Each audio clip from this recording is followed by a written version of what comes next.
Have you ever noticed how many people carry a silent guilt when they think about money and spirituality?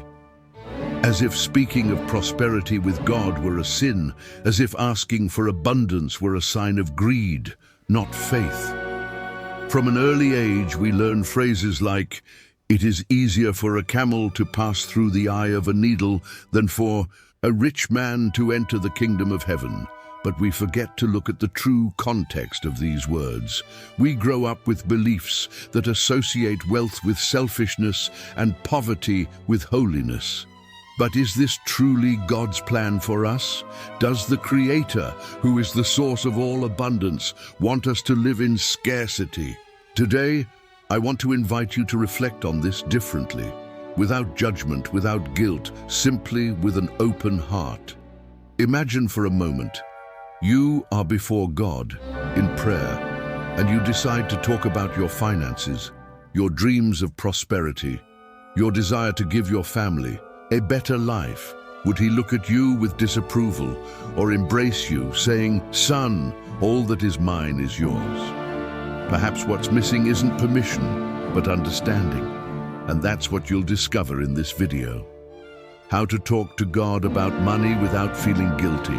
How to align your spirituality with your prosperity. And finally understand that there is no separation between faith and abundance. But before we go any further, I want to ask you something important. Like this video right now, subscribe to the channel, turn on notifications, and share it. This is crucial for more people to receive this transformative message. And if at any point something here touches your heart, write in the comments the phrase, "I am worthy of abundance." This affirmation will mark the beginning of a new journey in your life. The first truth we need to understand is simple. Money is not dirty. It is not evil. It is not contrary to God. What can be destructive is the way humans relate to it.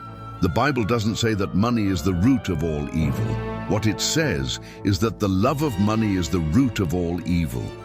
In other words, when we place money above all else, forgetting love, faith, values, and compassion, we create a void that is never filled. But when we understand that money is simply a tool to multiply good, to care, to serve, to prosper together with others, everything changes. Close your eyes for a moment and imagine a golden light descending upon you. This light envelops you completely, bringing a feeling of warmth, peace, and welcome. It's as if God's own gaze was saying, "I love you and I want to see you grow." In this light, there is no judgment. In this light, there is only the certainty that you are an heir to the kingdom, and that abundance is not a privilege for a few, but a right for all who understand the divine flow.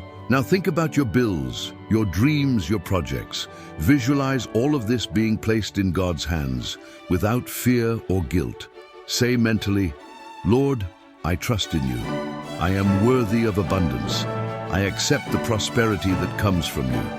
Notice how these words open up space in your mind and heart. Notice how the weight of guilt begins to disappear, giving way to hope. You might be wondering, but how can I talk to God about money without feeling selfish? The answer is by changing your perspective.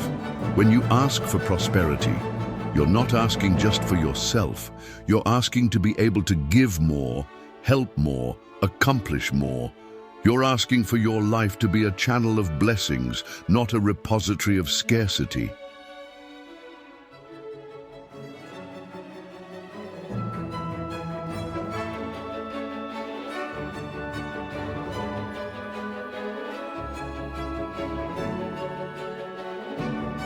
I want you to take this to heart. Talking to God about money is not a sin, it's intimacy.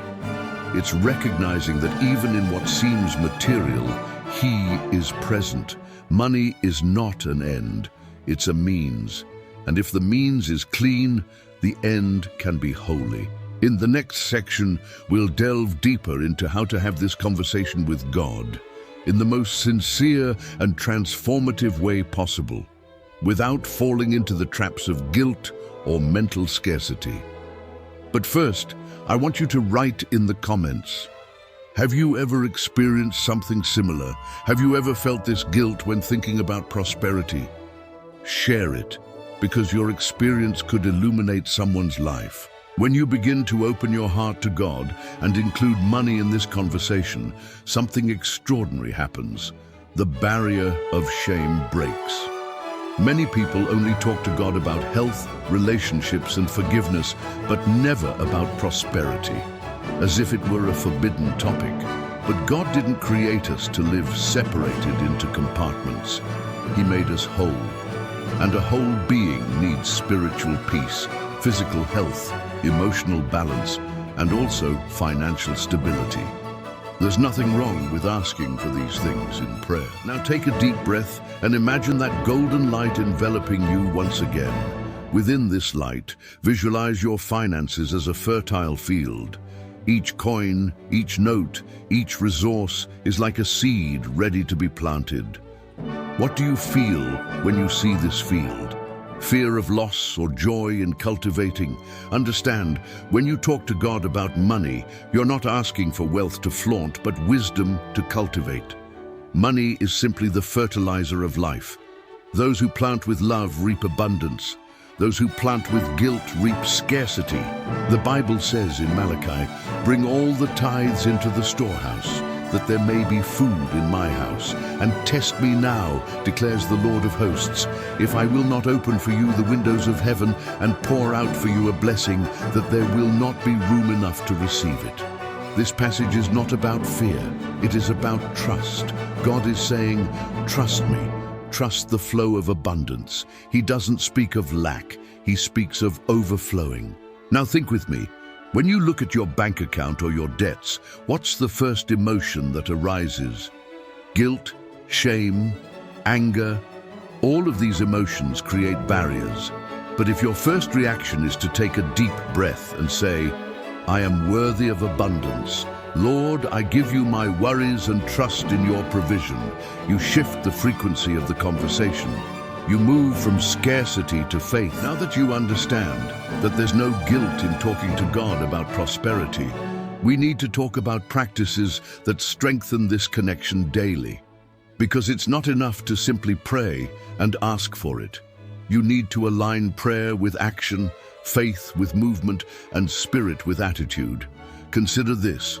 Every seed needs watering. If you plant faith in your mind but water it with fear, the harvest will be fear. But if you plant faith and water it with inspired actions, the harvest will be abundance. Start your day by looking in the mirror and declaring, "I am worthy of abundance. I am a child of the Creator. I deserve to prosper." Repeat this with conviction, even if your current reality seems otherwise. Because faith is not based on what the eyes see, but on what the heart believes. Visualize yourself at peace with your finances, realizing your dreams, living a peaceful life. Imagine the scene in detail, paying your bills without burden, helping someone, smiling at seeing your family safe. This mental image is a silent prayer that reaches straight to the heart of God. And remember, it's not just about asking. Talking to God is also about giving thanks. Gratitude opens doors that complaining closes. Instead of praying, "Lord, why don't I have?" say, "Lord, thank you for what I already have, and thank you for what is coming." This simple shift in tone changes your energy, your brain, and your life. The Bible says, "Ask and it will be given to you. Seek and you will find. Knock and it will be opened to you." This isn't a vague metaphor, it's a promise. But notice, there's action in every verb. Ask, seek, knock. You need to move. And this movement isn't just physical, it's spiritual, it's mental. By asking with faith, seeking with courage, and knocking with persistence, you create the path for abundance to manifest. Neuroscience explains that when you unite thought, emotion, and action, you create a coherence that changes your vibration. It's like tuning a radio frequency. If you want to hear music of joy, you can't stay tuned to the station of sadness. If you want prosperity, you can't continue vibrating in the station of scarcity. Each prayer is an adjustment on your spiritual dial. And here's a powerful exercise. At the end of each day, write down 3 things you're grateful for about money, no matter how small. It could be the coffee you bought, the bill you paid, or even the opportunity to learn how to better manage your finances. By giving thanks, you activate your brain's perception of abundance, and the more you notice, the more you attract. But I know what you might be thinking. What if I pray, visualize, and give thanks, and still nothing changes? This is the trap of haste. God's timing is not our timing. What seems like delay is actually preparation. Just as a tree takes years to bear solid fruit, your prosperity is also growing invisibly, strengthening its roots until the right time to blossom. Trust the process. I want to ask you a question now. Have you ever experienced something similar? Have you ever prayed for prosperity and felt guilty or disbelieved?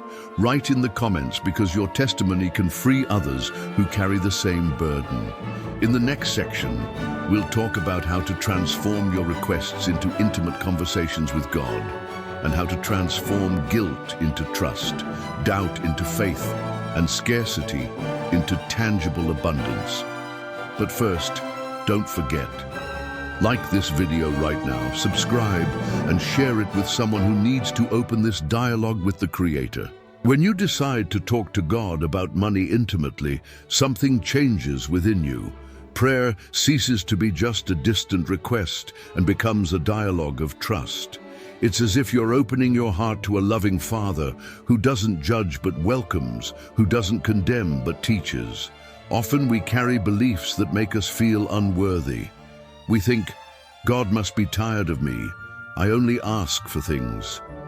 But the truth is, He wants to hear everything, including your financial concerns. Because if it's important to you, it's important to Him. The first step to transforming guilt into trust is to change how you begin your prayer. Instead of starting with asking, begin with giving thanks. Say, Father, thank you for every resource I've ever received, for the opportunities that have arisen, for the daily bread that has never been lacking. Gratitude is the key that opens the doors of heaven. And when you already place yourself in a state of gratitude, even requests are received with greater force. Now speak with sincerity. Lord, I have dreams. I want to prosper not only for myself, but also to be a channel of blessings. I want to pay my bills without burden. I want to help my family. I want to contribute to causes that matter. I surrender my finances to you and trust that you will guide me. See how different this conversation is. It's not motivated by greed, but by the desire to live with purpose. Now imagine yourself in a quiet place, sitting in silence with your eyes closed. Visualize a large table before you, as if it were God's own altar. On this table, you place your worries, bills, debts, dreams yet to be realized. See yourself surrendering everything into His hands, and then feel a gentle voice within you saying, trust, I am with you. This simple exercise already shifts your energy because it symbolizes true surrender. Neuroscience proves that the brain doesn't clearly distinguish between reality and imagination when we engage emotion. In other words, when we visualize this surrender, your mind begins to release tension, creating space for new ideas and solutions. This is why, after sincere prayer, unexpected opportunities often arise, people appear along the way, and ideas sprout like seeds ready to germinate. It's God moving through your faith. And remember, there's no need for complicated words. The most powerful prayer is one that comes from the heart. Saying, Lord, I trust in you, is enough to change your vibration. There's no guilt in asking for prosperity, because asking for prosperity is asking for the conditions to live better and to transform the world around you. I want you to do an exercise with me now. Repeat quietly or mentally, I am worthy of abundance. I trust God. I accept the flow of divine prosperity. Let this affirmation resonate within you. Feel how your body relaxes, how your mind opens, and how your spirit strengthens. This is the essence of talking to God without guilt, transforming prayer into a declaration of faith. In the next section, we'll delve even deeper into how to align your words, thoughts, and actions with this energy of trust, so you can live in harmony with abundance without ever again feeling guilty about prospering. But first, remember, like this video, subscribe to the channel, and share it with someone who needs this message today. Now let's take an even deeper step, aligning your words, thoughts, and actions with the flow of prosperity, because there's no point in simply praying for abundance if you keep repeating phrases like, "I can't do it," "It's hard," "I don't deserve it" in your mind. Every word is a seed, and every seed germinates. If you sow words of scarcity, you reap limitations. But if you sow words of faith and trust, you reap miracles. When you talk to God about money, you need to understand that you are also reprogramming your own mind. God is already infinite abundance. He doesn't need to be convinced to bless you, he already desires it. The one who needs convincing is you. It's your heart that still doubts, your mind that still resists, your energy that still connects more to fear than trust. So start changing your inner dialogue. When you think, "I can't pay this bill," take a deep breath and say, "I trust God will make a way. I am worthy of abundance." When you think, "I don't deserve to be rich," declare, "I am a child of the Creator, heir to all His abundance." These small changes create huge waves within you. Now visualize the following scene. You're walking through a golden sunlit field. With each step you take, flowers bloom around you. These flowers represent opportunities, solutions, open doors. As you walk, you realize you're not alone. God walks beside you, smiling, saying, "Keep going, I'm with you." This image isn't fantasy. It's a way to train your mind to feel the divine presence in every area of your life, including your finances. The Bible states in Jeremiah 29:11, "For I know the plans I have for you, declares the Lord, plans to prosper you and not to harm you, plans to give you hope and a future." This is a clear promise, a direction. God doesn't plan for you to live in misery or despair. He plans prosperity, hope, and a future. What we need is to align ourselves with this promise. And here comes an essential point. Guilt makes us believe that prosperity is a sin. But scarcity, when accepted as something natural, generates pain, injustice, and suffering. What is more sacred? A father who can give his children a dignified life, or a father who cannot, because he thinks asking God for prosperity is wrong. Prosperity is not empty luxury. It is responsibility. It is love in motion. But there's something even deeper. When you ask for prosperity, also ask for wisdom to use it. Often money arrives, but people don't know how to manage it, falling prey to fear or unbridled ambition. So, in your conversations with God, say, "Father, not only bless me with resources, but give me wisdom, balance, and generosity to use these resources for good." This is the true secret to never feeling guilty, prospering with purpose. Now I want to ask you, have you ever found yourself in this situation? Have you ever felt guilty asking God for financial improvement as if it were wrong to desire it? Write your experience in the comments, because your answer may heal someone who is currently experiencing the same conflict. In the next section, we'll discuss the importance of transforming your home, your habits, and even your way of handling small amounts into a reflection of divine prosperity, so you can live in full harmony with this flow. But first, remember to like this video, subscribe and share it with anyone who needs to open their eyes to this truth. If you truly want to live guilt-free when talking to God about money, you need to understand that prosperity isn't just something external, but also an internal state. The way you organize your life reflects your relationship with abundance. Your home, your habits, and your attitudes are mirrors of what you believe. When you mistreat even the little you have, you send the universe a message that you're not ready to receive more. But when you care, organize, and honor, even small amounts multiply. Now imagine receiving a small bill in your hands. Instead of dismissing it, see this bill as a seed. Hold it, look at it, and mentally say, "Thank you, Lord, for this resource. I am worthy of abundance." This is just a taste of what is coming. This simple gesture activates the vibration of gratitude within you, and gratitude is the language that opens the windows of heaven. The Bible tells the parable of the talents, where the Lord entrusted resources to 3 servants. 2 of them multiplied what they received and were praised, but one, out of fear, buried the talent and produced nothing. The lesson is clear. God honors those who have the courage to multiply, not those who let fear rule. Money should not be buried in guilt, but cultivated in trust. And here's a powerful practice. Create a space in your home, a small corner that will be your altar of prosperity. It doesn't have to be luxurious. Place a candle, a glass of water, a Bible open to a verse that speaks of abundance, and an envelope where you always place a small amount, even if symbolic. This space will be a daily reminder that you honor God's presence in your financial life. Every time you look at this corner, say, "I trust, I am worthy, I accept divine prosperity." Neuroscience explains that the brain creates associations through symbols. This altar is a symbol that will reinforce the abundance mindset in you. It will trigger a reprogramming of your emotions. Over time, you'll feel the weight of guilt lift, replaced by calm confidence. Remember, prosperity doesn't just mean hoarding.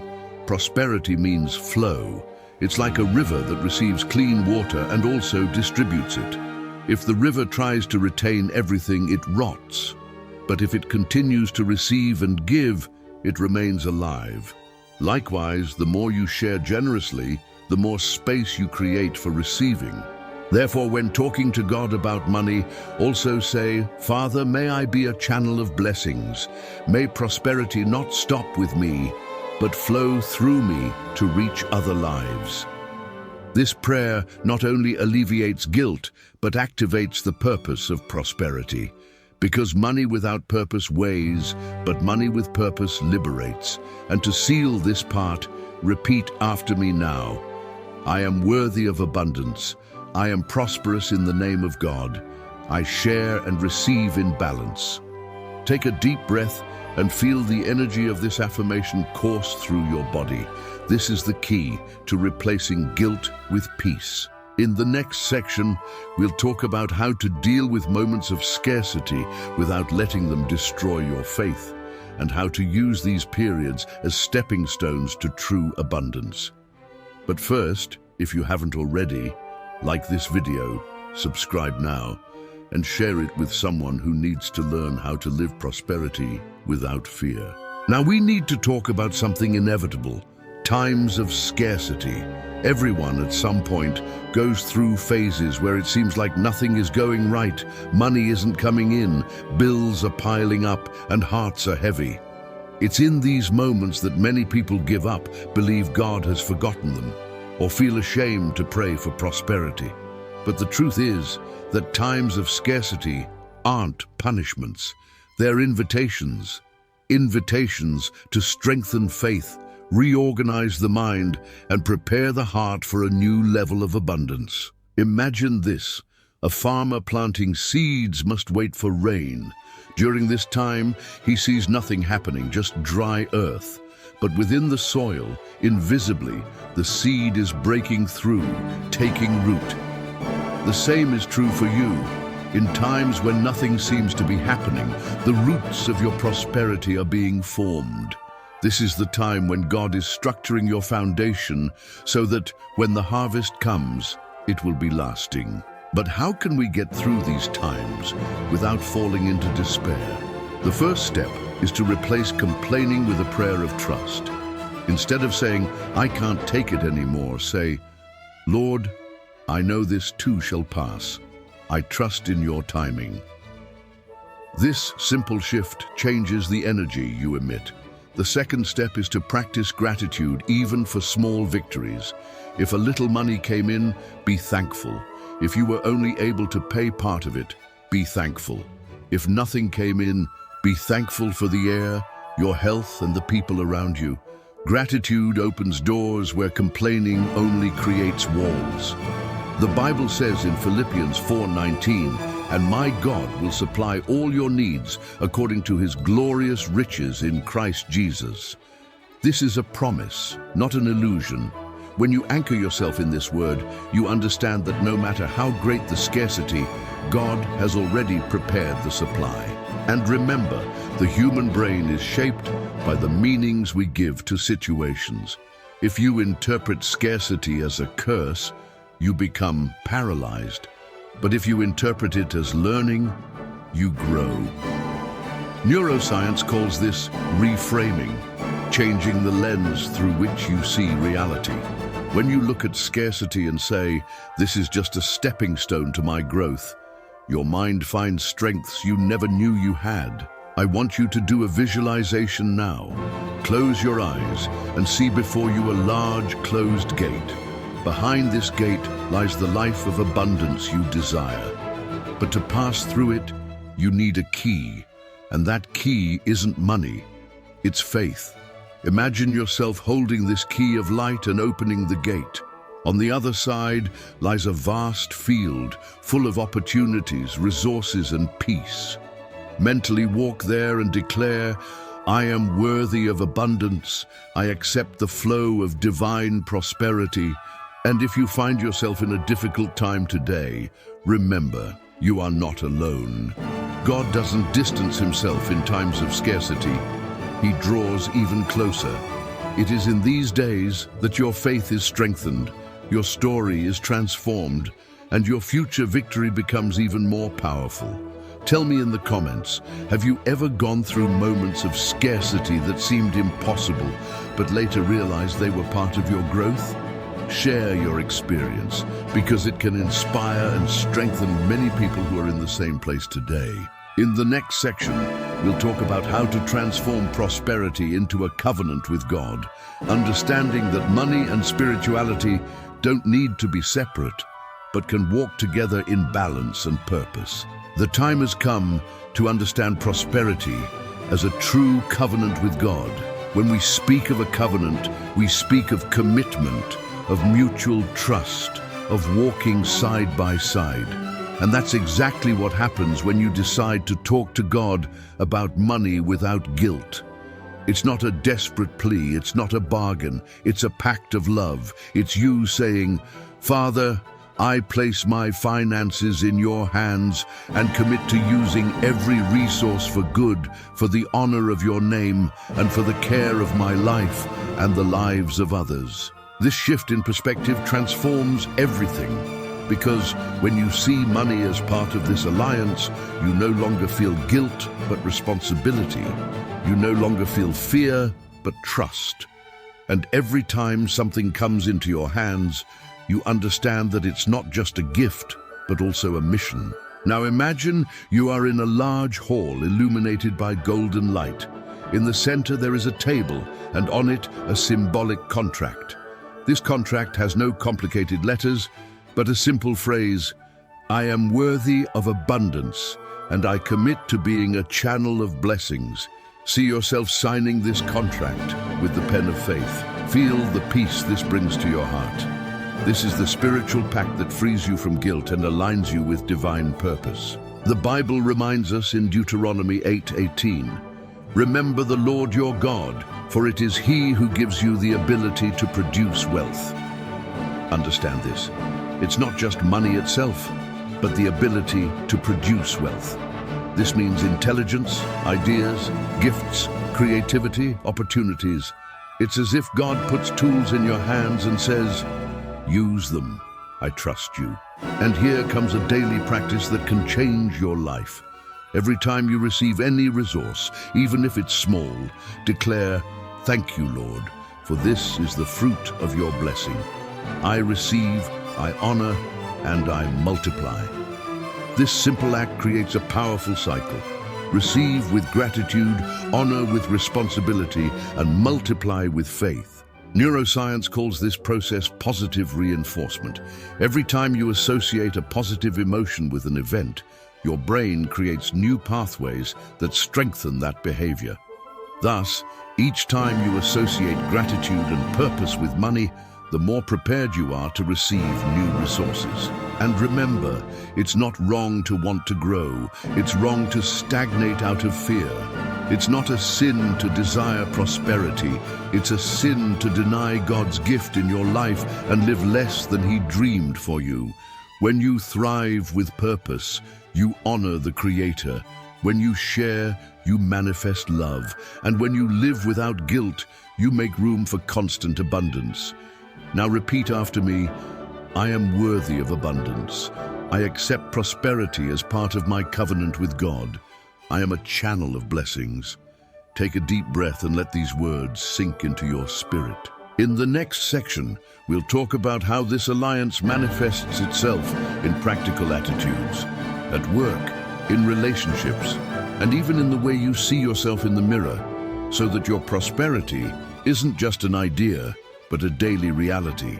True prosperity begins to manifest when you apply this spiritual alliance to your daily practice. It's not enough to simply pray, visualize, and declare. You must live abundance in every gesture, in every thought, in every attitude. Money doesn't magically appear. It flows through your choices and how you position yourself in the world. If you treat your work as a burden, prosperity will retreat. But if you treat each task as a channel for expressing the gift God has given you, abundance will find fertile ground within you.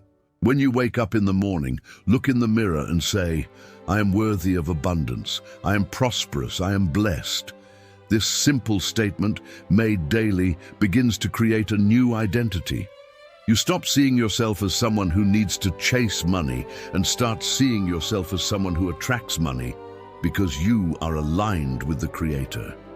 This shift is powerful because what you believe about yourself becomes reality.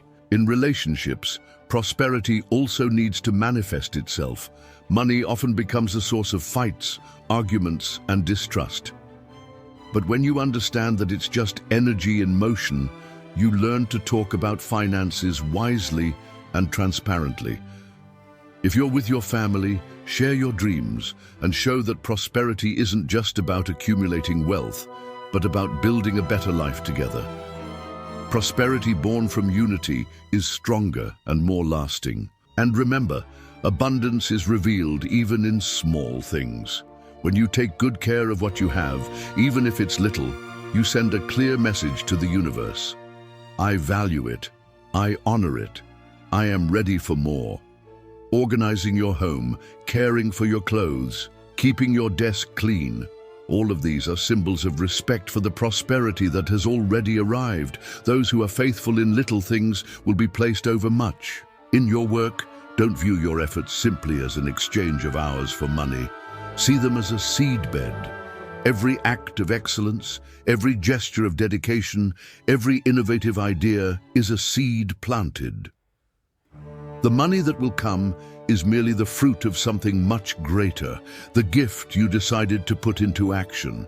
And when you combine this gift with divine blessing, the results surpass your wildest imagination. Now visualize yourself living this balance. Imagine yourself at peace, working with purpose, caring for what you already have, celebrating small victories, and trusting that greater fruits are on the way. See your life as a tree.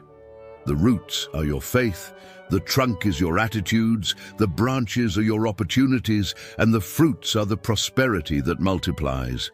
The more you care for the roots, the stronger and more abundant the harvest. And here's the secret. Prosperity isn't just about receiving, it's also about sharing.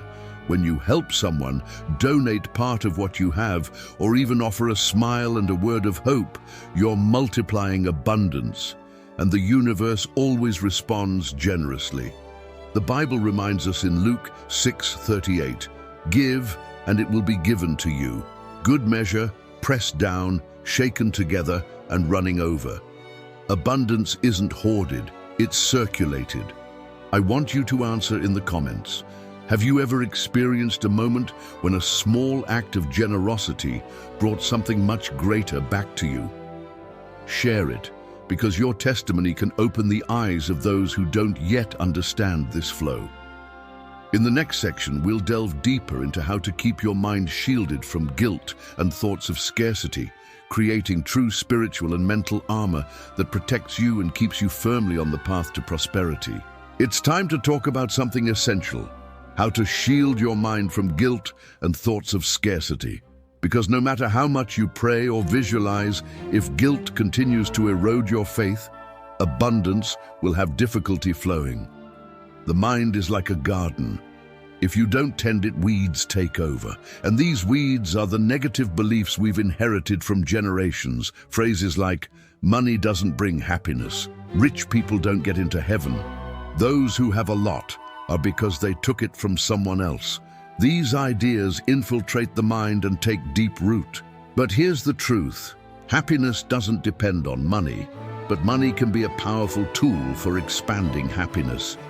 Wealth doesn't distance us from God. On the contrary, it can bring us closer when used purposefully. Having resources doesn't mean taking from someone. It means generating, multiplying, creating.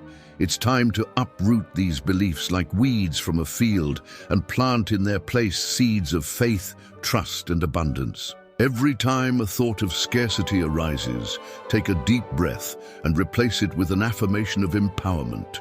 If the thought, I don't deserve to prosper, arises, declare, I am worthy of abundance. If the doubt, this will never work out, arises, say, everything works together for my good, and prosperity is already on its way. These affirmations aren't empty phrases. They are commands you give your mind and spirit. Neuroscience shows that when you repeat these statements with emotion, your brain creates new pathways and your reality begins to transform. And to further strengthen this shield, visualize yourself wearing armor of golden light. This armor covers your entire body from head to toe. Every time a thought of scarcity tries to approach, it hits this armor and vanishes like smoke. This visualization is a powerful spiritual practice that also works on a psychological level. You begin to feel protected, strengthened, and confident.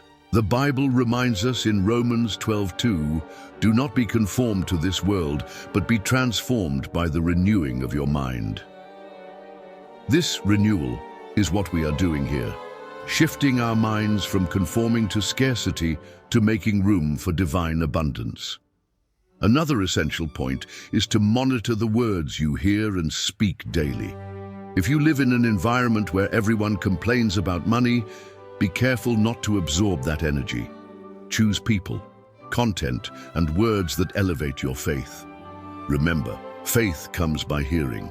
The more you hear words of abundance, the stronger your mind becomes. And never forget, guilt doesn't come from God. It comes from human distortions. The Creator doesn't want to see His children ashamed when asking for prosperity. He wants to see them fulfilled, happy, fulfilled, living in peace. When you feel guilty, it's as if you're closing the door God already left open. But when you trust, that door opens and light enters without limits. Now make a final declaration with me for this section. I reject guilt. I accept abundance. I trust God and am prosperous in all areas of my life. Repeat this as many times as necessary until you feel this truth pulse in your heart. In the next section, we'll talk about how to maintain a balance between spirituality and prosperity, ensuring that you never again fall into the trap of believing that to be spiritual, you need to be poor, and that to prosper, you need to abandon your faith. Now let's address a crucial point, the balance between spirituality and prosperity. For a long time, it was taught that these two paths were opposites, as if it were impossible to be spiritual and at the same time live in abundance. But this is a distortion. True balance lies in understanding that prosperity doesn't mean distancing oneself from God, but living in harmony with Him, using resources as instruments of love, generosity, and growth. Consider the example of great men in the Bible, like Abraham, Solomon, and Job. They were all prosperous, not only in material possessions, but also in wisdom, family, and faith. The difference is that even though they possessed riches, they never placed money above the divine presence. Wealth was not an idol, but a consequence of their covenant with God. This shows us that abundance is not the enemy of spirituality, but rather a reflection of it when lived with purpose. In everyday life, this balance manifests itself in simple choices. When you prosper and decide to share, you are living spirituality. When you use your resources to care for your family, you are honoring your mission. When you put your talents to good use, you are multiplying the gift you have received. This is how spirituality and prosperity come together, not in conflict, but in harmony. I want you to do a visualization right now. Imagine yourself standing on a golden bridge. On one side is spirituality, on the other is prosperity. For a long time, you believed you had to choose a side. But now, looking around, you realize that the bridge doesn't separate, it connects. You walk on it and feel that the two sides complement each other and that the true abundant life is crossing this bridge every day. Neuroscience also confirms the importance of this balance. When you live in constant internal conflict, wanting to prosper but feeling guilty about it, your mind becomes stressed and blocks creativity, opportunities, and even your health. But when you find coherence between what you believe and what you desire, your brain releases energy, clarity, and motivation. In other words, by aligning spirituality and prosperity, you activate within yourself the necessary strength to transform your reality. And remember, balance isn't perfection. There will be days of doubt, moments of fear, challenging situations, but it's in those moments that you should remember Jesus' words. Seek first the kingdom of God and his righteousness, and all these things will be added to you. Note that he didn't say you'd be left with nothing. On the contrary, he promised an increase. Spirituality comes first, but prosperity is also a consequence of this pursuit. So never again let anyone tell you that to be spiritual you have to be poor. Poverty does not glorify God. What glorifies him is seeing you prosper, living in peace, helping others, and expanding his love through your actions. And never fall into the trap of thinking that to prosper you need to give up your faith. This is a lie. Prosperity without spirituality creates emptiness. Spirituality without prosperity creates limitation, but together they produce fulfillment. I want you to declare in a firm voice, I am spiritual and prosperous. I honor God with my abundance. I walk in balance. Take a deep breath and feel how this declaration brings peace to your heart. This new consciousness, once and for all, living without guilt, in total trust, and transforming your life into a living testimony of divine abundance. We've reached the climax of this message. Now is the time to seal within yourself a new awareness that talking to God about money isn't a cause for guilt, but for trust. It's understanding once and for all that prosperity is part of your identity as a child of the Creator. You weren't born to live limited, ashamed, or afraid of desiring more. You were born to be a reflection of divine abundance, to live in fullness and to multiply good through what you receive. Imagine yourself in a vast open field, illuminated by a golden light coming from the sky. This light completely envelops you, bringing a sense of peace, security, and love. Within this light, you hear a gentle voice saying, "Child, all that is mine is yours." This is the truth that liberates, the promise that dissolves all guilt.